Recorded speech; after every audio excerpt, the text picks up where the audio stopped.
তো বন্ধুরা, aldehyde কিটোনের next যে ক্লাস মানে সেকেন্ড ক্লাস বলতে পারো, সেকেন্ড ক্লাসে চলেছি। ফার্স্ট ক্লাসে তোমাদেরকে ক্যানিজার রিয়াকশন বলা হয়েছিল, আজকে একটা অন্যরকম রিয়াকশন বলবো। আমি হেডিংটা একটু পরে দিচ্ছি, তোমরা রিয়াকশনটা নিজেরা করার চেষ্টা করো।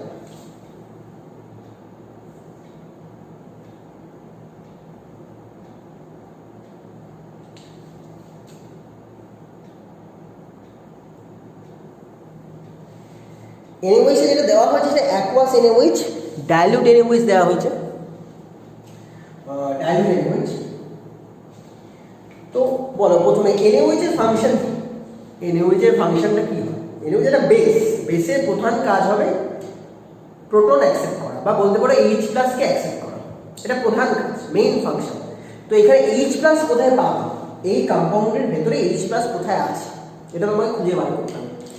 আদৌ আছে কিনা এটাও বের করতে হবে। এইচ পজিটিভ হিসাবে আদৌ আছে কিনা তোমাকে বার করতে হবে। এটা কি করে বার করা যায়?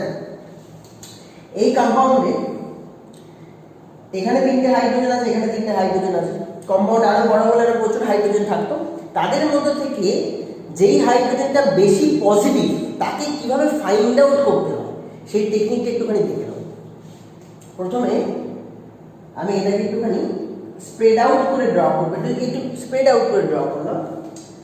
এবার দেখো, তোমরা ইলেকট্রোনেগেটিভিটি জানো সবাই। আমরা জানি অক্সিজেন সবচেয়ে বেশি ইলেকট্রোনেগেটিভ, মানে এই কম্পাউন্ডের ভেতরে যে কটা অ্যাটম আছে তার মধ্যে থেকে সবচেয়ে বেশি ইলেকট্রোনেগেটিভ অক্সিজেন। তাহলে অক্সিজেন ইলেকট্রন উইথড্র করবে, সেটাকে বলে minus I effect. Electron withdraw করা শুরু করবে, তাহলে কি হবে? কার্বনের থেকে ইলেকট্রন উইথড্র করছে, তাহলে কার্বনের ইলেকট্রন যে ডেনসিটি সেটা অনেক কমে গেছে। এবার কার্বন কোথা থেকে ইলেকট্রন উইথড্র করবে? ঠিক তার পাশের কাজ কার্বন থেকে। এই কার্বনের ইলেকট্রন ডেনসিটি কমে গেছে, সেটা পাশের কার্বনের থেকে ইলেকট্রন টেনে নেবে। এই যে পাশের যে কার্বনটা আছে এ কোথা থেকে ইলেকট্রন ডেনসিটি টানবে? ঠিক তার পাশের হাইড্রোজেনের থেকে। তাহলে বোঝো, এই যে সিএইচ বন্ডগুলো দেখতে পাচ্ছ, এখানে কি এফেক্টটা হলো? এখানকার ইলেকট্রন ডেনসিটিটা আস্তে আস্তে কমে যাচ্ছে। তাহলে কমে গেলে কি হবে? বন্ডটা আস্তে আস্তে কি হয়ে যাবে? উইক হয়ে যাবে। বন্ড উইক হয়ে গেলে কি হয়? বন্ড ব্রেক করে। বন্ড ব্রেক করলে কি হয়? এইচটা বাইরে বেরিয়ে যায়। এইভাবে আমরা বলতে পারি যে এখান থেকে এইচ একা পজিটিভ চার্জ হয়ে বাইরে বেরিয়ে যায়। এইভাবে আমরা বলতে পারি। ব্যাপারটা ক্লিয়ার? বুঝতে পারছো? তাহলে শর্টকাটে কি করে বুঝবো? এটা তো দেখলাম, এটা বুঝে নিলাম, কিন্তু পরীক্ষার সময় এত তো টাইম নেই আমার হাতে। তাহলে আমি সহজে কি করে করবো? সহজে করার উপায় কি? একটা কথা শুধু মাথায় রাখবে, ফাংশনাল গ্রুপের পাশের কার্বন, দেখো সিওটা হচ্ছে সিও, যেটা সেটা হচ্ছে ফাংশনাল গ্রুপ। তার পাশে যে কার্বন তাকে বলছি আমরা আলফা কার্বন। ভালো করে মাথায় রাখো, আলফা কার্বন। তাহলে এই কার্বনটাকে বলছি আলফা কার্বন। আর আলফা কার্বনের সাথে এই যে অ্যাটাচ হাইড্রোজেন, এগুলোকে কি বলবো? Alpha hydrogen. এগুলোকে বলছি আলফা হাইড্রোজেন। ক্লিয়ার? 3টে আলফা হাইড্রোজেন আছে। তাহলে বোঝা গেল যে যে কোনো জায়গা থেকে আলফা যে হাইড্রোজেন আছে, সেই আলফা হাইড্রোজেন যারা, তারা ইলেকট্রন ডেনসিটি তুলে নিয়ে আসে। তার মানে কি, আলফা যে হাইড্রোজেন আছে তারা ইজিলি বাইরে বেরিয়ে যাবে। ক্লিয়ার? তাহলে সহজে যদি বলতে চাও, তাহলে আলফা হাইড্রোজেনকে আমরা বাইরে ইজিলি বের করতে পারবো, কারণ ওরাই বেশি পজিটিভ নেচারের হবে। ক্লিয়ার ব্যাপারটা? তাহলে অনেক ঘিচিমিচি হয়ে গেছে, তাহলে সহজভাবে একটুখানি ড্র করে দেখা। এবার থেকে আর আমি বলে দেবো না, এবার থেকে তোমরা কম্পাউন্ডের আলফা হাইড্রোজেন খুঁজে নেবে। তাহলে আলফা হাইড্রোজেনের ইলেকট্রন ডেনসিটিটাই তাড়াতাড়ি বেরিয়ে আসবে, তাই ওখান থেকে এইচগুলো ইজিলি ফ্রি হয়ে বাইরে বেরোবে। এইভাবে ওরা এইচ প্লাস হয়ে বাইরে বেরোয়, আর ওদেরকে তুলে নেবে কে? এইখানে যে ওইচ মাইনাস আয়ন আছে তারা ওদেরকে তুলে নেবে। ঠিক আছে? একটা নতুন কম্পাউন্ড দিই, এটা তোমরা নিজেরা করার চেষ্টা করো।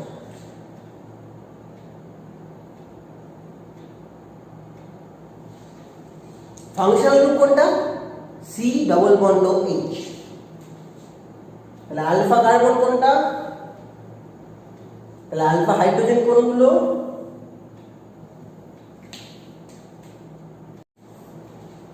তাহলে বন্ধুরা, আলফা হাইড্রোজেন কোনগুলো নিশ্চয়ই বোঝা গেছে। আলফা হাইড্রোজেন হচ্ছে এগুলো।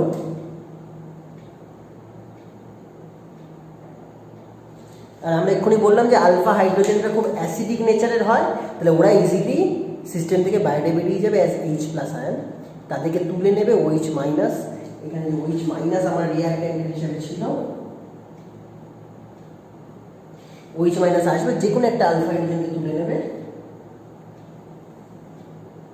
তুলে নিয়ে বেরিয়ে যাবে। তাহলে কি হবে, বন্ডটা কোথায় চলে যাবে, অ্যাজ নেগেটিভ চার্জ কার্বনের মাথায় দাঁড়িয়ে যাবে। ক্লিয়ার? আই থিঙ্ক বোঝা যাচ্ছে। তাহলে যেটা জেনারেট করলো আমি এখানেই ড্র করে দিচ্ছি। তাহলে এটা বেরিয়ে গেছে, ওয়াটার হয়ে বেরিয়ে গেছে, এখানে ওটা ওয়াটার হয়ে বেরিয়ে গেছে, এখানে জাস্ট নেগেটিভ চার্জ হয়ে দাঁড়িয়ে আছে কার্বনের এখানে। এবার কি হবে, এবার এটা ছিল স্টেপ 1, এটা ছিল স্টেপ 1, স্টেপ 1 ছিল না, স্টেপ 1 এই মলিকুলটা ফর্ম করেছে। আমি জাস্ট এখানে লিখছি না, তোমরা বুঝে নিচ্ছ যে স্টেপ 1 এর প্রোডাক্টটা এখানে লিখে দেওয়া। ভিডিওটাকে রিওয়াইন্ড করে জাস্ট একবার দেখে নিয়ে রিয়াকশন করে প্রোডাক্ট হিসাবে এটাকে রাখো, ঠিক আছে? আমি জাস্ট তোমাদের ভিডিওটা ছোট করার জন্য, সময় বাঁচানোর জন্য এখানে করছি। এবার কি হবে, এই কম্পাউন্ডের নেগেটিভ চার্জ অন্য কোনো পজিটিভকে ধাক্কা মারবে। সিস্টেমে তো এই কম্পাউন্ড ছাড়া আর কিছু নেই। তাহলে এরকমই আরেকটা কম্পাউন্ড তুমি ড্র করে নাও।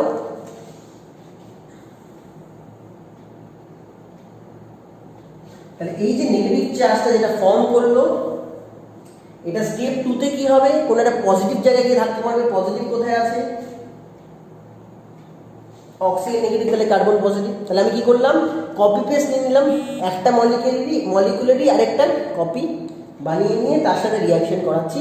এই নেগেটিভ চার্জ যে পজিটিভ চার্জে গিয়ে ধাক্কা দেবে, সঙ্গে সঙ্গে কি হবে, কার্বনের ভ্যালেন্সি 5 হয়ে যাবে। তাই জন্য সিও যে বন্ডটা আছে ওটা ব্রেক করবে, ব্রেক করে অক্সিজেনের মাথার উপরে গিয়ে অ্যাজ এ নেগেটিভ চার্জ দাঁড়িয়ে যাবে। আই থিঙ্ক বোঝা গেল। এবার যেটা প্রবলেম হবে সেটা দেখো, এই কম্পাউন্ডে দুটো মলিকুল, ওই কম্পাউন্ডে দুটো মলিকুল, এদের মধ্যে অ্যাটাচমেন্ট হচ্ছে। তাই জন্য এটাকে আমরা বলতে পারি এই যে মলিকুলটা যেটা তৈরি হবে তার কাছে 4টে কার্বন থাকবে।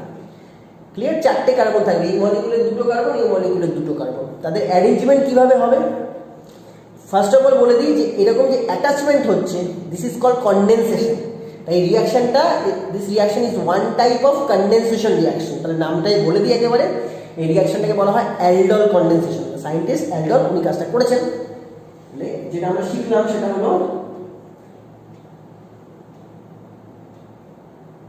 এবার বুঝলে কেন কনডেনসেশন নামটা আমি ফার্স্টে কেন বলি না, কেন কোনো ইররিলেভেন্ট হয়ে যাবে আগে যদি নাম বলে দিই, মজাটাই নষ্ট। কেন কনডেনসেশন বোঝা গেল, অ্যাটাচমেন্ট হচ্ছে দুজনের মধ্যে, দুটো মলিকুল অ্যাটাচড হচ্ছে, কনডেন্সড হচ্ছে, that's why it is a condensation type of reaction. এবার অ্যারেঞ্জমেন্টটা কিভাবে হবে, এই যে 4টে কম্পাউন্ডে তো 4টে কার্বন হবে, যে প্রোডাক্ট হবে সেই প্রোডাক্টের কম্পাউন্ডে 4টে কার্বন হবে, তাদের অ্যারেঞ্জমেন্টটা কিরকম হবে বুঝুন। এই কার্বনটা কি ওই কার্বনে অ্যাটাক করেছে, তাহলে এটা হচ্ছে মলিকুলের সেন্টার। এই কম্পাউন্ড, এই কার্বন আর এই কার্বন কোনোদিনই টার্মিনালে থাকবে না, এরা মলিকুলের সেন্টারে থাকবে। টার্মিনালে কে থাকবে, আইদার এটা আর এটা। CH3 একটা টার্মিনালে আছে, CH2 একটা টার্মিনালে আছে। তাহলে দুটো টার্মিনাল আছে মলিকুলের ভেতর, আমার দুখানা টার্মিনাল পজিশন আছে। ভালো করে বুঝো, কোথা থেকে আমি তাহলে নাম্বারিং করবো, যে কোনো একটা টার্মিনাল থেকে করবো। কোন টার্মিনাল থেকে করবো, যেই টার্মিনালে ফাংশনাল গ্রুপ আছে, এই টার্মিনালটায় ফাংশনাল গ্রুপ আছে। তাহলে এখানে নাম্বার 1 দিয়ে দাও। ক্লিয়ার? এখানটায় নাম্বার 1 দিয়ে দাও। তাহলে নাম্বার 2 কোনটা হবে, ওর সাথে যে অ্যাটাচড আছে, তাহলে এটা হচ্ছে নাম্বার 2 সেন্টার, এই কার্বনটা। নাম্বার 3 কোনটা, A2, নাম্বার 2 কার্বন, যেই কার্বনে অ্যাটাক করবে সেটা নাম্বার 3 কার্বন, এটা নাম্বার 3 কার্বন। তাহলে নাম্বার 4 কার্বন কোনটা, তাহলে টোটাল কম্পাউন্ডে 4টে কার্বন আছে, নাম্বার 1 2 3 4। একটা টার্মিনাল সেন্টার থেকে সবসময় আমরা নাম্বারিং শুরু করি। টার্মিনাল হচ্ছে কার্বন, এই কার্বন। দেখো তুমি যদি নাম্বারিং না করো কিন্তু পুরো একদম কি বলবে, একটা খিচুড়ি হয়ে যাবে। ঠিক আছে, নাম্বারিং না করলে খিচুড়ি হয়ে যাবে, খুঁজেই পাবে না যে কোন কার্বন কোথায় চলে গেল।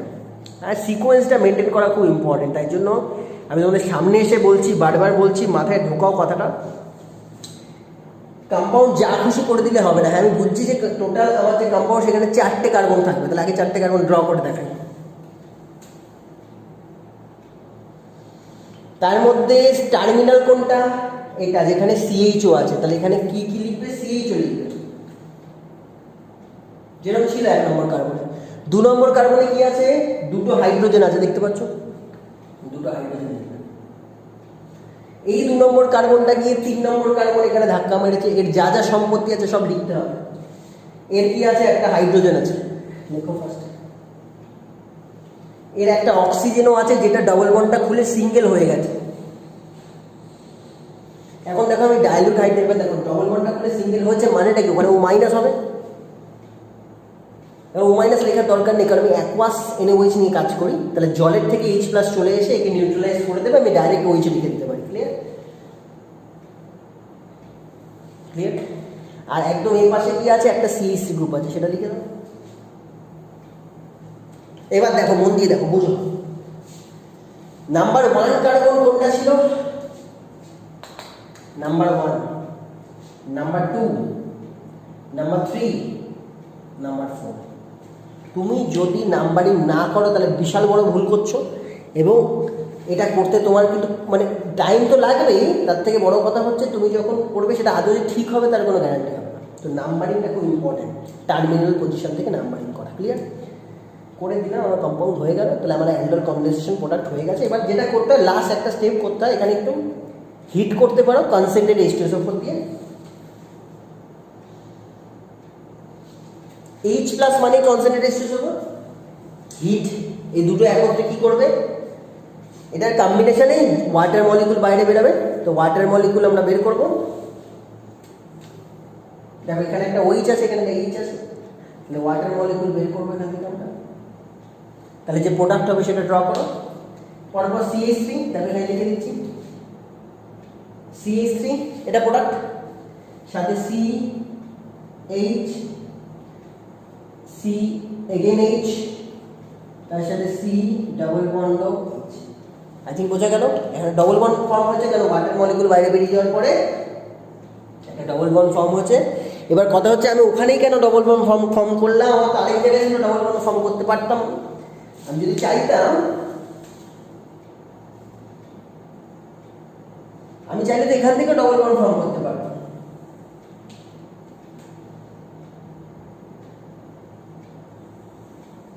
আমি চাইলে এখান থেকে ডবল বন্ড ফর্ম করতে পারতাম, কেন করিনি? কেন কি? এখান থেকে ডবল বন্ড ফর্ম করলে একটা কনজুগেশন হবে, বুঝে যাচ্ছে? এই জন্য আমরা ডবল বন্ড ফর্ম করিনি ওই পাশ থেকে। আমরা এমন জায়গায় ডাবল বন্ড ফর্ম করবো যে ডাবল বন্ডটা ওই প্রেজেন্ট যে কার্বনের মলিকুল তার সাথে কনজুগেশনে থাকে। কারণ কনজুগেশনে থাকলে কি সুবিধা হয় আমরা জানি, কনজুগেশনে অনেক এনার্জি রিলিজ করা হয়, তাতে সিস্টেম স্টেবিলাইজড হয়।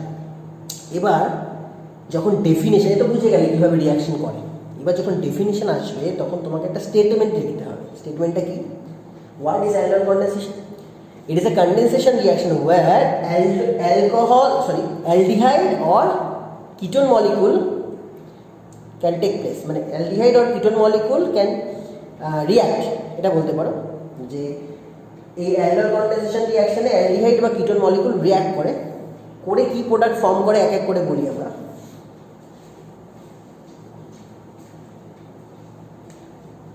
এই যে কম্পাউন্ডটা ফর্ম করেছে, কম্পাউন্ডের যে জেনারেলাইজ নেম সেটা কি? ফাংশনাল গ্রুপ এটা। This is alpha carbon, this is beta carbon. বিটাতে একটা হাইড্রক্সি গ্রুপ আছে, তাহলে যে প্রোডাক্টটা ফর্ম হয় ইন্টারমিডিয়েট হিসাবে that is called beta hydroxy aldehyde. কারণ তুমি অ্যালডিহাইড নিয়ে স্টার্ট করেছো তাই অ্যালডিহাইড হলো। তুমি যদি কিটোন নিয়ে স্টার্ট করতে তাহলে সেই কম্পাউন্ডটাকে বলতে beta hydroxy ketone.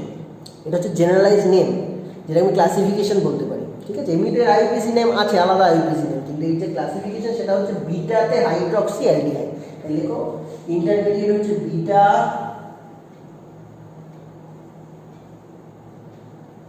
Aldehyde molecule form করে অ্যালডোল কনডেনসেশন রিঅ্যাকশনে, পরে সেটা ওয়াটার মলিকিউলকে বাইরে বার করার পরে যে হিট করছি H+ দিয়ে, তাতে ওয়াটার মলিকিউল বাইরে বের হচ্ছে, that is called dehydration, which আপন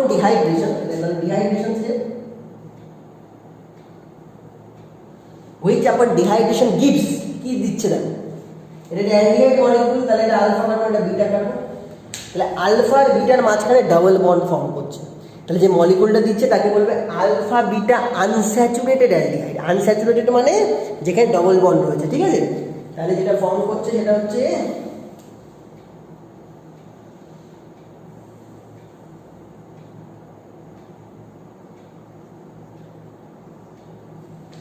নিশ্চয়ই দেখা যাচ্ছে।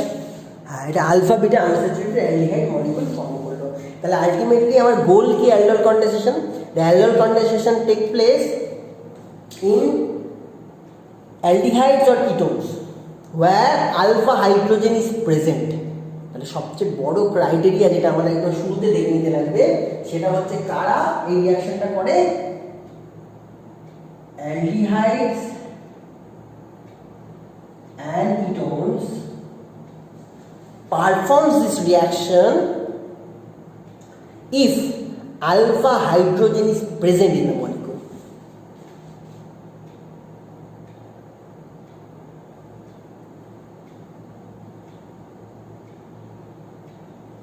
অ্যালডিহাইড কন্ডেনসেশনের ক্রাইটেরিয়াটা আমার জানা হয়ে গেল। তারপরে কি ইন্টারমিডিয়েট একটা কম্পাউন্ড ফর্ম করে, that is called beta hydroxy aldehyde or ketone. তারপরে যে ফাইনাল প্রোডাক্ট অন ডিহাইড্রেশন যেটা দেয় সেটা হচ্ছে alpha beta unsaturated aldehyde or ketone. এই হচ্ছে আমার ওভারঅল ডেফিনিশনটা শুরুতে লেখা হবে, তারপরে তার একটা এক্সাম্পল দিয়ে তুমি সেটাকে ডিফাইন করবে। এবার দেখো এক্সামে মেকানিজম চায় না, এই যে প্রোডাক্টটা তৈরি করে মেকানিজম এক্সামে চাইবে না, তবুও তো আমাদের তো শিখতে হবে। আমাদের যখন জয়েন্ট এন্ট্রান্স আমরা এক্সাম দেবো তখন আমাদের ছোটো ছোটো মেকানিজম দরকার হবে, নাহলে আমি ভেতর থেকে যে কোশ্চেনগুলো হবে সেগুলো অ্যান্সার দিতে পারবো না। কিন্তু এইচএসের জন্য আমার কাছে একটা শর্টকাট আছে, শুরুতেই শর্টকাটটা করবে না। আমি ক্যানিজার রিঅ্যাকশনের সময় শর্টকাট বলেছিলাম তোমাদের, শুরুতে করবে না, প্রথমে বোঝো কীভাবে মেকানিজম হয়, একদম কেমিস্ট্রিটা বোঝো, তাতে কি যে কোনো আননোন কোশ্চেন থাকলে যে কোনো লাইফে যে কোনো স্টেজে গিয়ে ওটা সলভ করে আসতে পারবে। কিন্তু হ্যাঁ, শর্টকাটও দরকার, আমাদের টাইম কনজিউমিং হয়ে যাচ্ছে এটা অনেক। তো শর্টকাটটা এবার দেখো, সেটা খুব ইম্পর্টেন্ট তোমাদের জন্য, যারা ফাঁকি বা স্টুডেন্ট তোমাদের তাদের জন্য। তাহলে দুটো স্টেপে আমার কাজ হয়ে যাচ্ছে, লাস্ট স্টেপে একটা ডিহাইড্রেশন করতে হচ্ছে, ঠিক আছে? তাহলে একই প্রোডাক্ট আমি এনে দেবো শর্টকাটে, 10 সেকেন্ড লাগবে, যেটা আমি তোমাদের কদিন ধরে একটা নতুন মানে সিরিজ শুরু করেছি যারা জয়েন্ট দিচ্ছ তাদের জন্য, যে অ্যান্সার উইদিন 30 সেকেন্ডস। তোরই একটা ছোট্ট ঝলক তোমরা দেখে নাও, যারা জয়েন্টে পড়ছো তারা তো সব সিরিজটাই পাচ্ছ, তবু যারা এইচএসে রয়েছে তাদের জন্য একটু ছোট্ট করে দেখিয়ে দিচ্ছি কীভাবে হতে পারে। দেখো শর্টকাট,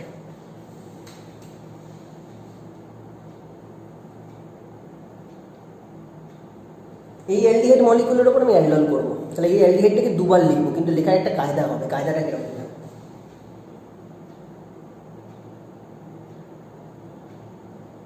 দেখো আমি জানি আলটিমেটলি আমার একটা জল বেরোবে, লাস্টে একটা ওয়াটার মলিকুল বেরোবে, ওটা আমি জানি। তো যাতে জল বেরাতে পারে তার মতো একটা সিচুয়েশন রেখেছি। সি ডবল বন্ড ওই পাশে রেখেছি, আরেকটা মলিকুলের আলফা হাইড্রোজেনই তো বেরোবে, এতক্ষণ ধরে তাই শিখলাম। আলফা হাইড্রোজেনগুলোকে এমনভাবে রেখেছি যাতে জলটা কাছাকাছি রাখতে পারি। দেখো তাহলে এখান থেকে অক্সিজেন আর ওখান থেকে হাইড্রোজেন, তাহলে এখান থেকে অক্সিজেন আর এখান থেকে হাইড্রোজেন বের করে দাও। ড্রয়িংটা খুব ইম্পর্টেন্ট, এমনভাবে আঁকবে যাতে জলটাকে দেখানো যায়, ঠিক আছে? বের করে দাও। এখানে যা রিয়েজেন্ট লাগে দিয়ে দেবে, ওই ডাইলুট NaOH, তারপরে H+ হিট, এগুলো তো দিতে হবে। তাহলে 1 নম্বরে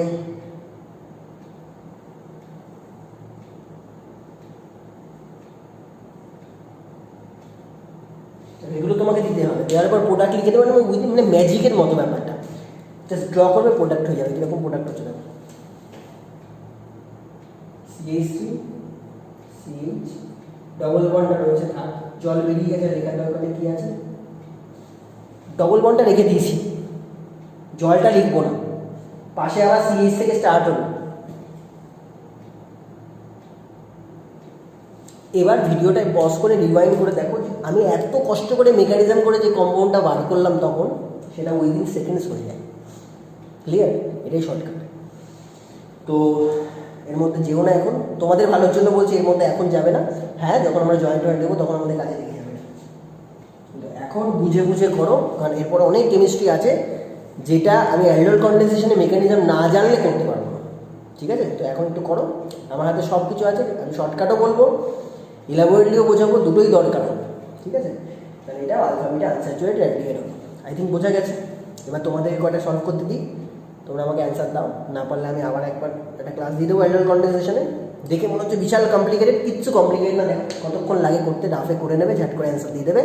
আইপিসি নামটা অবশ্যই লিখবে, এমনি জেনারেলাইজ নাম তো লিখছোই যখন ডেফিনেশন করছো, সেই জেনারেলাইজ নামটা কি? Functional group alpha beta, alpha beta unsaturated অ্যালডিহাইডের জেনারেলাইজ নেম, মানে এটা পুরো ক্যাটাগরি, এটা কম্পাউন্ডের যে কম্পাউন্ডগুলো ফর্ম করে। কিন্তু এটা আইউপিএসি নেমও হবে। তাহলে আইউপিএসি নেমটা কি? 1 2 3 4 চারটে হলে বিউট, তার সাথে অ্যালডিহাইড, তার 2 নম্বরে অ্যালকিন আছে। 1 2 3 4, তাহলে বিউট 2 in 1 n, তাহলে এই হচ্ছে কম্পাউন্ডের আইউপিএসি। ক্লিয়ার? এটার আলটিমেট প্রোডাক্ট পেয়ে গেল। চলো কিছু হোমওয়ার্ক দিয়ে দিই সময় না খরচা করে।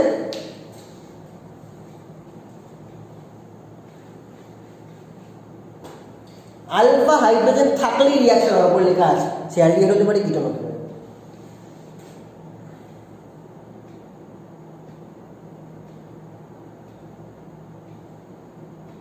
সেম পারফর্ম করবে, পুরোটাই করবে, ডাইলুট এনএমএস দেবে, তারপরে H+ দিয়ে হিট করবে।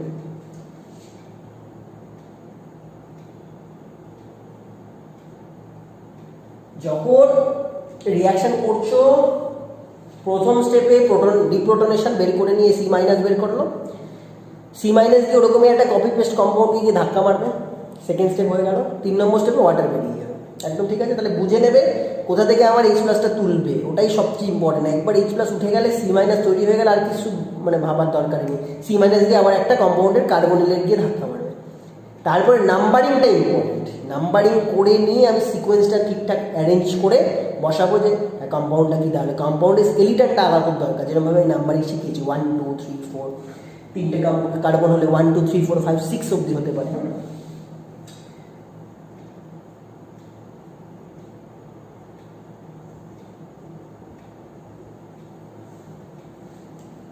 ক্যানিজেরো আর অ্যালডল এটা ছাড়া কিন্তু এইচএসে কোশ্চেন হবে না। এবার বুঝে নাও কত ইম্পর্টেন্ট জিনিস এটা, ঠিক আছে? তো সলভ করো। Till then by.